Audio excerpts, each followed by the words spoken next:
కార్యకర్తలు అయ్యారు. ఇదివరకు కార్యకర్తలు ప్రెస్ వాళ్ళు మాట్లాడారంటే చాలా విలువ ఉండేది. సార్ మీరు వేస్తారు సార్, మా వాడిని ఏడిపిస్తారు సార్ అని ఎంతమంది మా దగ్గరకు వచ్చి మాట్లాడేవాళ్ళు. సార్ మీరు వదిలేయండి సార్, ఆయన చేస్తాడు అనవసరంగా అని అడిగేవాళ్ళు. ఇవాళ రోజున ఇగో మా వాడిని ఎట్టంటావా, నిన్ను లోపల వేపించేస్తావు, నీ సంగతి తెలుస్తావు, నీ అంతు తెలుస్తావు అంటారు.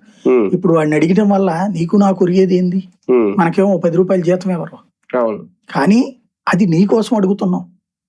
నువ్వు నీ పార్టీకి అనుకూలం కాబట్టి, నాయకుడు కాబట్టి కాపాడుతున్నావు, కానీ నీ సొసైటీకి నష్టం అతను చేస్తున్న తప్పు. మీడియా చేసేది సరే, పార్టీలకు అనుకూలంగా చేసి మీడియా సంగతి పక్కన పెడదాం. ఆ రోజుల్లో అంత దరిద్రంగా ఉండలేదు పార్టీలకు అనుకూల మీడియాలో కూడా.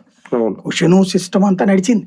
ఇవాళ ఒక రకంగా చెప్పాలంటే కొలాప్సింగ్ వ్యవస్థ, సర్వనాశనం అయిపోయింది, నైతికత నాశనం అయిపోయింది, రాజకీయ నాశనం అయిపోయింది, దౌర్జన్యం పెరిగింది, దౌర్జన్యపూరిత మాటల్ని గొప్పగా మాట్లాడుతున్నారు. ఎవడన్నా నిజాయితీగా మాట్లాడితే వాడి మీద బురద జల్లుతున్నాడు, దొంగలే దొంగ దొంగ అని అరుస్తున్నారు. వీటన్నిటి మధ్యన నాకు తెలిసి ఒక అనైతిక వ్యవస్థీకృతమైనటువంటి వ్యవహారం నడుస్తుంది రాజకీయం.